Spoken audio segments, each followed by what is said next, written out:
Hey everybody, it's Thursday, May 23rd, 2024. Took a temporary part-time gig helping out Doug. Doug's the guy that we hired to do forestry mulching for us. He's over here in Bluntstown or north of Bluntstown, Florida. And there's 1,000 acres out here where we got to do some forestry mulching and lot clearing. So I spent a day on big Kubota tractor bush hogging, and then had a brush cutter blade on a skid steer all day, I think Wednesday. And today I am running the forestry mulcher. So a little bit of a learning curve, but what we got to do is thin out the trees, which this is what I've been working on. I said a little bit of a learning curve, but thinning out the trees, and then we're going to go back here where I'm currently clearing a home lot. So we'll go down that trail and back in there, but first show you a little bit about the skid steer and the forestry mulcher. Okay, inside the skid steer, this thing's like a miniature tank. First you got to put down this safety bar that goes down around you, and then to fire this thing up, hit the green button twice. I'm praying the AC kicks back on. This is a rental machine and it's been a little bit finicky. It doesn't seem like it's kicking on, but we'll see what happens. Coming over here, adjust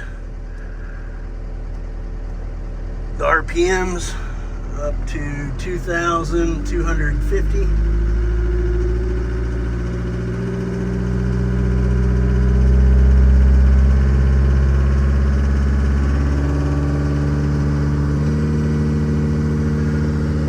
Do is take the parking brake off. Again, praying the AC eventually kicks on. This thing's been intermittent and it's like 100 degrees today, I think. So we'll see what happens. And then you got two controls. This one raises the arm and tilts the head of the mulcher.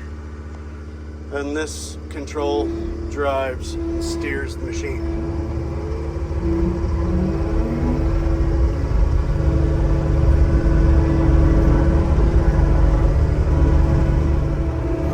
So coming back in here, this is where I've been working. This is going to be the driveway to a home lot.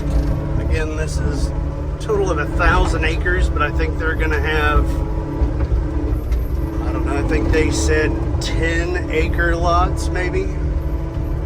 So that's 100 10 acre lots. I guess we got to eventually get kind of cleared or marked out. But once we get back here, we're going to fire up the forestry mulcher. Also got to run a great big excavator for about an hour today. That was a lot of fun moving dirt.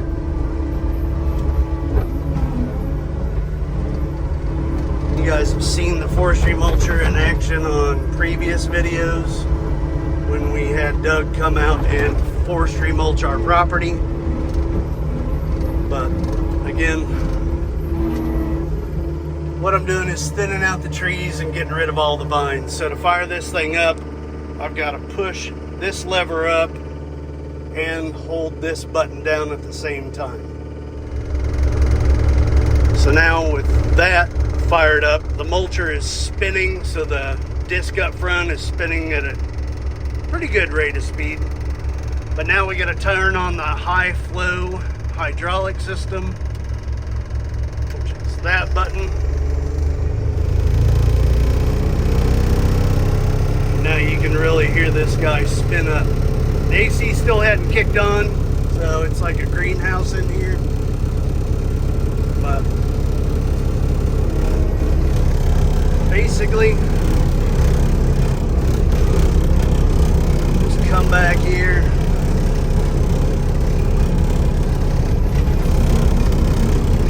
Basically, it just eats and destroys everything in its path, which is not really a big fan of like cutting everything down and clearing it, but it's part of progress, I guess.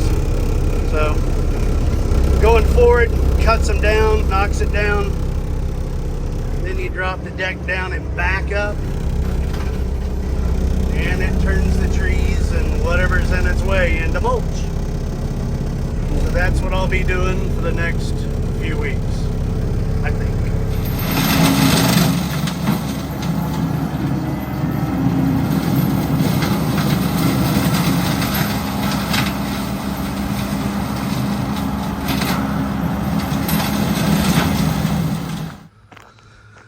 Now, fast forward, it's Saturday, May 25th. Yesterday was the 24th, obviously. It was my brother's birthday, so happy birthday, Kyle. I got back here Thursday night. We had ordered a couple truckloads of dirt. So this is where that crater was from the 11 inches of storm water that we had that washed this thing out.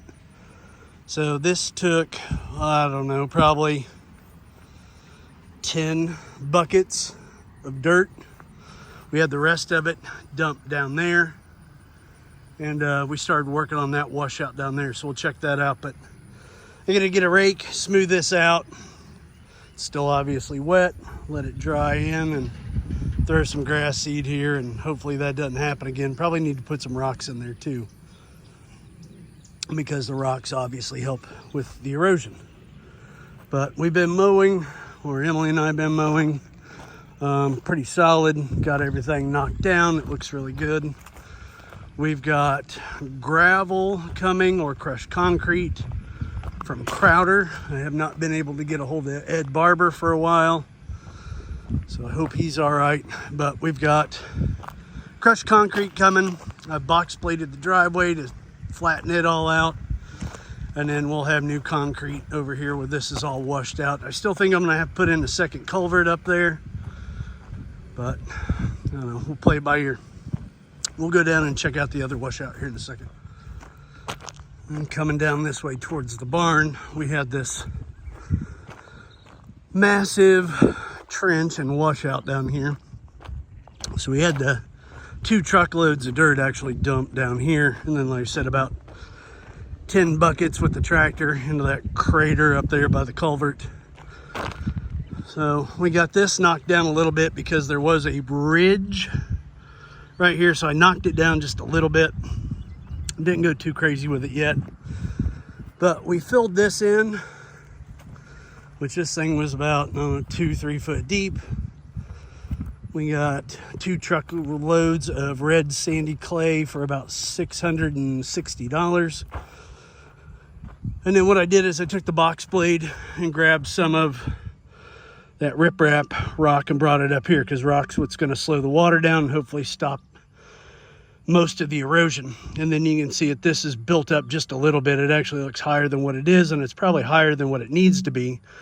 But again, this is where that trench was, and that's where it stopped. What I need is the rainwater or storm water to go here to quit the erosion. Again, we hired some knucklehead that I knew more than he did. When we first bought the property, there's a hole there. He was like, oh, no big deal, we'll just dump rock in there. And I think he charged us like $1,200 for a load of rock. I think it was more than that, but either way, guy didn't know what he was doing. He's probably still in business and ripping people off left and right. But either way, if I was able to do that big storm ditch up there where Emily's now weed eating, I can definitely figure this out. But, and then again, we had another guy tell us for like $8,500 he was going to put in a concrete culvert here, which in my opinion would have looked horrible. Got a little bit of a washout here along the pond too, so we took some of that red sandy clay, dumped it here, and started fixing this. So what I found from doing this in the past, you do a little bit, you let it rain, see what happens. If you try to make it beautiful the first time, you just get frustrated, in my opinion. So do a little bit of it, let Mother Nature do its work a little bit, come out and just keep chipping at it a little bit at a time. But we do have like I said, some crushed concrete coming for the driveway and a truckload of topsoil.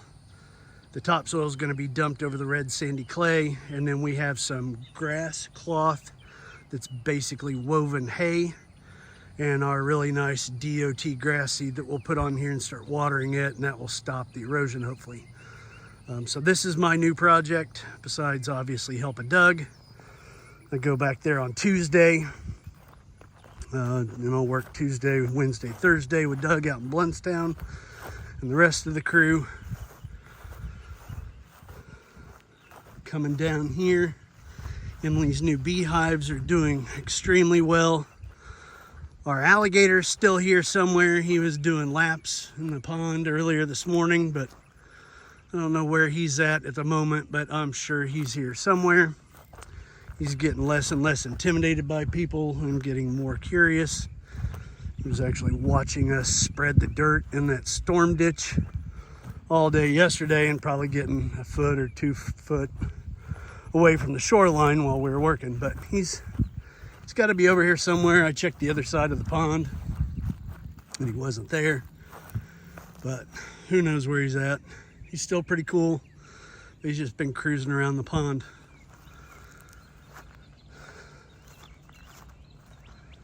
Let's go up to the barn, show you the other projects up there. Actually, on another side note, Emily's strawberry garden is doing really well. I think she eats the strawberries as she picks them. So, and then this looks horrible, but that's all asparagus. Like I said, a few strawberries still left, some really nice ones in the garden, but this is just kind of a weedy mess. We're still trying to figure out best things to do. We bought some strawberry hay, put it down, and it helped, but this isn't my forte. This is Emily's project. And then over here, our blackberry bushes are doing incredibly well this year. We made a couple blackberry cobblers. She's bought some more citrus trees and been working on all this. So the citrus garden looks really good. But then, like I said, sorry I skipped around. We'll go up here and see what else I've done. Well, coming up here to the barn. Probably should have hosed off the deck to make it more appealing to the eye, but either way, I got shower doors built. So they look, for the most part, just like the sides. So they turned out great. I wasn't 100% happy with it, just for the simple reason that they do kind of catch and snag a little bit, but the reason is not because I'm a horrible carpenter. Reason is this 6x6 twisted. So when it dried out, it started to twist a little bit.